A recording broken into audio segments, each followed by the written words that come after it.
Hey, it's before after the fact where we talk to you before we talk to you. I'm just saying, there's a lot of talking that's going to happen. And that's what we do here. Patreon.com/Oh Hi Justin. We would love to have you aboard to hear the rest of the conversation of what you're going to hear. And also, we just talked about Misfits. And Bryan, you brought up the fact that, to use your terms, you had a signed vinyl. Yeah. But I wanted to hear the story. How did you get Glenn Danzig to sign your vinyl? So I have this listening device that you can play on a record player. We'll call it what you will. And Danzig is notoriously an asshole. I don't know if you know that. He doesn't like talking. Until recently, he hated talking about the Misfits. He hated that part of his career. He wanted to move on. He wanted people to talk about his solo records and blah, blah, blah. So I went to one of his comic book signings. He writes comic books as well. He has a comic subsidiary called Verotic, if you're not familiar. And I went to one of his comic book signings, and I brought the single of Die Die My Darling with me. And instead of making an asshole out of himself in front of people who are buying his new product, he just signed it for me. So I went and got it signed. And now I brag about it on shows and get made fun of by men who are older than me. Oh, we're going that route, are we? It's okay. Sounds like we are. But it's the only signed listening device that I own, or a listening product, whatever you want to call it. It's a fucking vinyl, all right? It's okay. It's okay.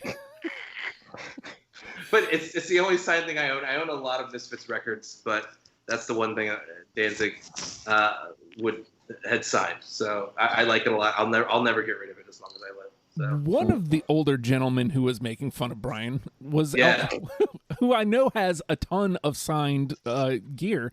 Alfredo Torres. Yes, records. Yes, I have a ton of signed records. I've got stuff that I really love. I've got Pink Floyd Dark Side of the Moon. I've got Depeche Mode Violator autographed. I've got all kinds of shit. Some of it I got on my own. Some of it I've got through auctions and stuff like that. But if I have to say which one that I love, that's got a real story behind it, it's going to be the Fix, Reach the Beach. And the Fix to me is probably the most underrated 80s band for sure, and probably top 5 most underrated bands of all time. They are fucking incredible. They are great. I've loved them since I first heard them during the 80s. And last year, they were playing at a club right around the corner from where I live.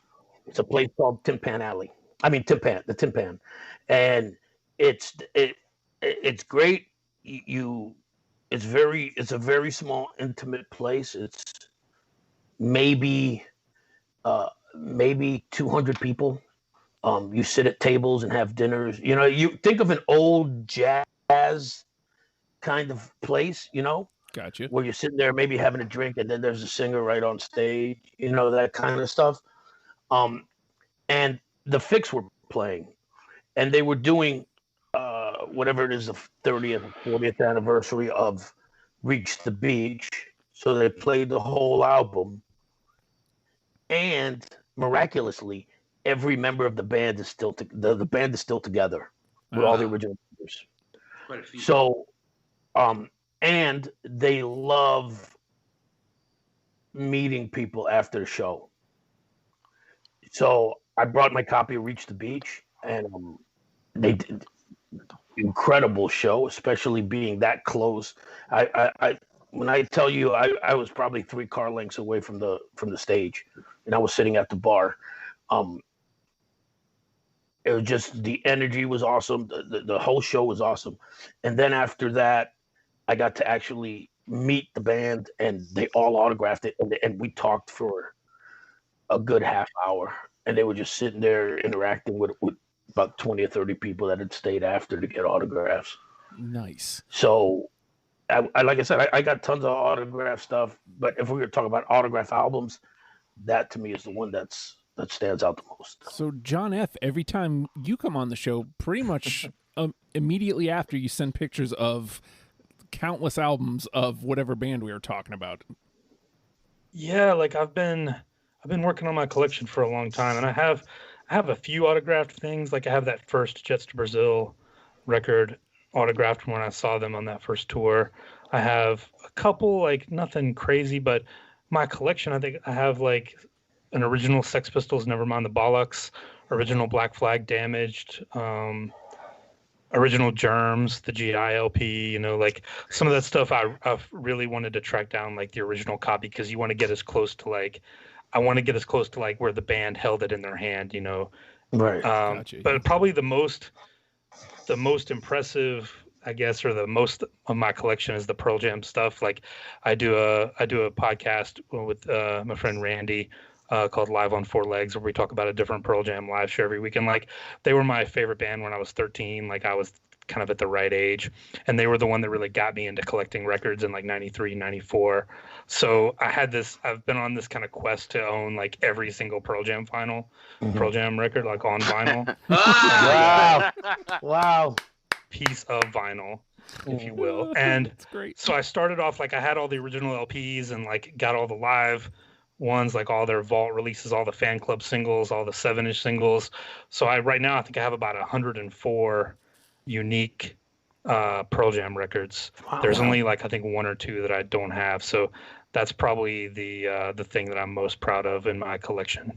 So, John A., you started telling us a story just before we went on.